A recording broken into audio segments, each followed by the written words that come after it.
Hello there, fellow gamers. My name is Ashes, and I welcome you all to the channel.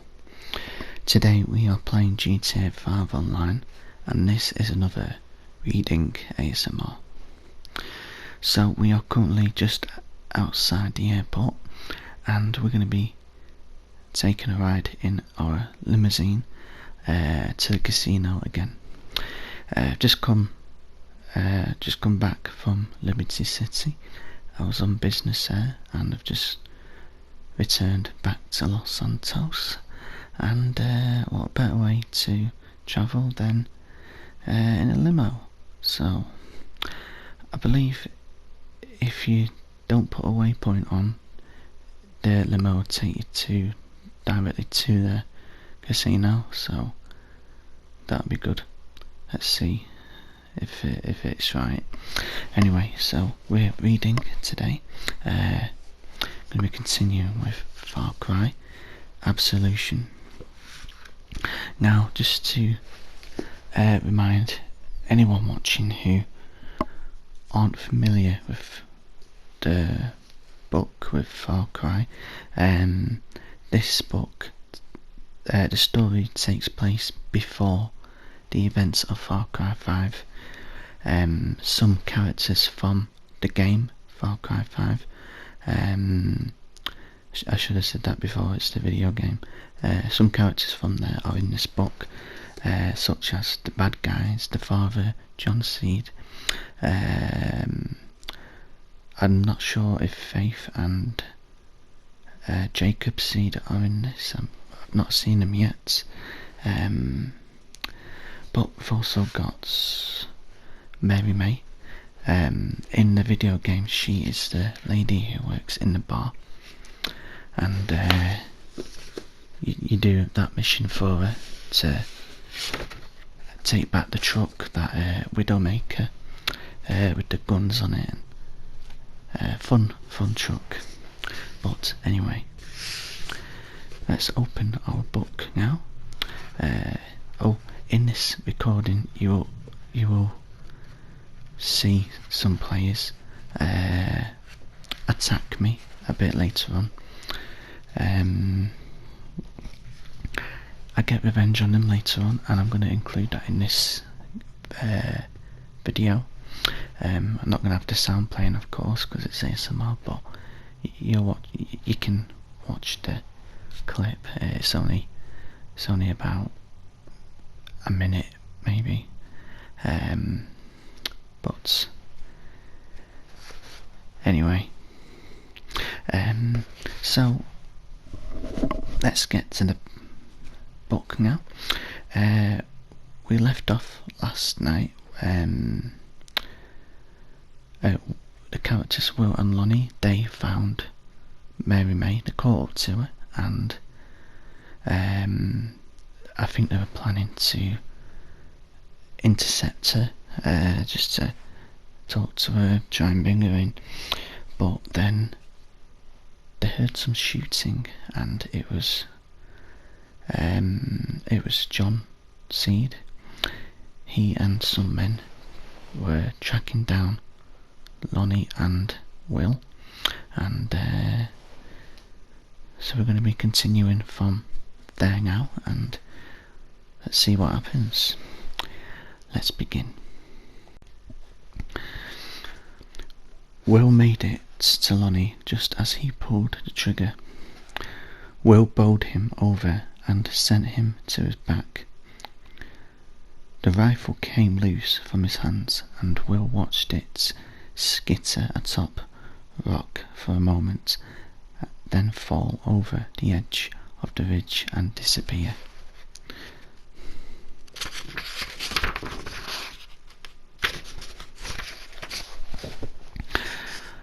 Lonnie came up off the ground with his hands out on either side of him like a wrestler taking up his stance. "You were going to shoot her," Will said. They stood no more than 5 feet apart, and Will watched Lonnie circle down slope, his hands still out, his eyes never leaving Will. "Better to do it here than to do it somewhere else. Better if it seems like she went into the woods and never came back out. Christ, Lonnie, we were told to find her. We were told to find her and help her out. Lonnie struck out fast with a single fist, and Will only had time to fall away and catch himself with one hand. He scrambled back to his feet, feeling too old and too slow to be any match for the quickness Lonnie brought with each movement. Lonnie was smiling at him, and he whipped out a fist again that brushed past Will's right cheek. Both still wore their packs, and it made their movements awkward and a little counterweighted as Will circled the edge of the ridge, then came down, trying to stay just out of Lonnie's reach. Pretty limber for an old guy, Lonnie said. He came inside and popped one fist up hard, catching Will in the ribs. But still an old guy. Will bent double, dry heaving. Lonnie brought the opposite fist down hard against his cheekbone. Will fell face down against the smooth, windswept rock of the ridge. His face was on fire from where Lonnie had knocked him, and his belly muscles were cramping and pulling on each other like some tug-of-war within his stomach. He tried to roll, but Lonnie kicked him, and Will, using the force of the kick to move down slope, fell off a ledge of rock and landed another 4 feet down. He felt like someone had thrown dynamite at his feet, and he had been launched upward only to land, barely whole, 40 feet away. He wasn't sure if anything was broken, and pieces of him arched and hurt like they had not hurt for years. But he knew he needed to get up. He knew he needed to help himself. He knew he needed to help to stop Lonnie from whatever it was he was doing. Will stood fast, just as Lonnie came to the edge of the small ledge. He took one of Lonnie's feet and pulled back hard. Will heard bone hitting the rock as Lonnie landed first on his back. Then the residual force whipped his head down and his skull bounced, then resettled against the top of the ledge. Now Will moved around, wheezing with one hand held atop his belly. He came around the ledge while Lonnie was still gathering himself together, now turning on his side. There was blood in his hair and on the rock where his skull had hit. Before Will could get to him, Lonnie risen to one knee. He pushed himself fully upright and Will circled. Lonnie brought his fist up again and came at him. Now, I'm just going to stop the reading for a minute. You saw there, that's where 2 players attacked me.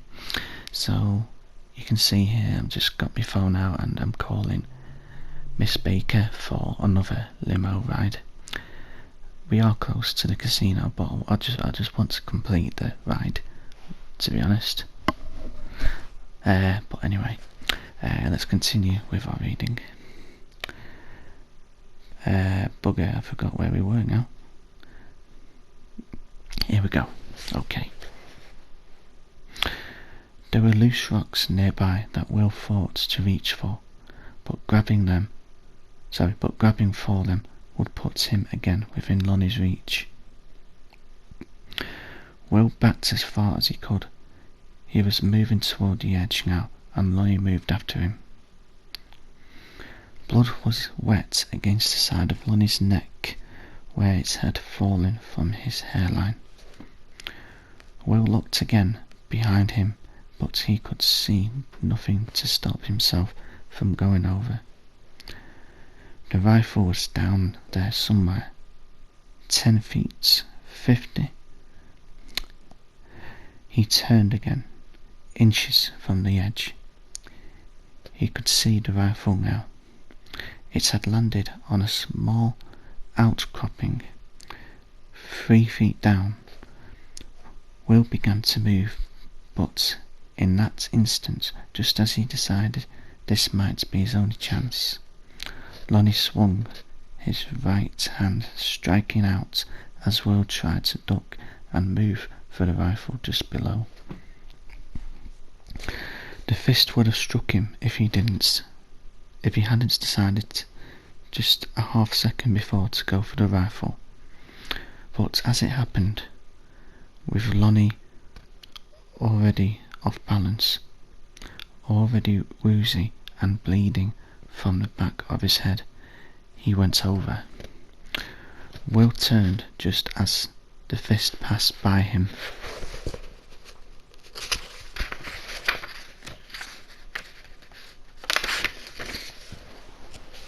Followed by Lonnie's twisting body, arm outstretched as his forward momentum carried him across the edge of the ridge and out into the broad space beyond. Okay folks, so we're going to end the reading here. Now I do apologise, my reading wasn't the best in this video. In all honesty, I'm feeling a bit out of breath because I've just had a takeaway and I've had a bit too much food, so I can still feel the food. I'm still feeling a bit what's the word, bloated maybe, just a bit breathless from just talking, but the food's still settling, so I do apologise. My read wasn't the best, but anyway, let's have a spin of the wheel and see what we win. New car out today.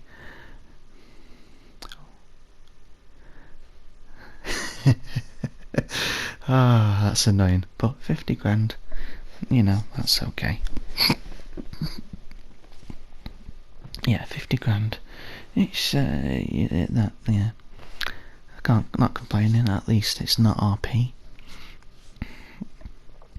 So at this point in the video, this is where I was doing my outro, just to stand somewhere and say goodbye. But if you remember me saying at the start of the video, I've got a little clip at the end where I get revenge on them 2 players.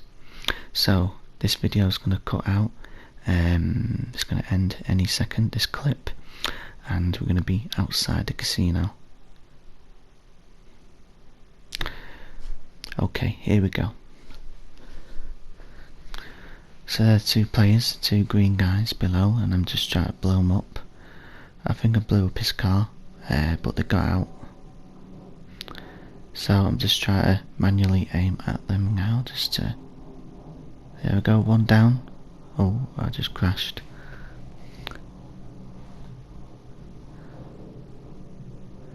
It's not got heat-seeking missiles, and there's the other one. Hope you all enjoyed this video. Till next time, take it easy, and I'll see you all in the next one.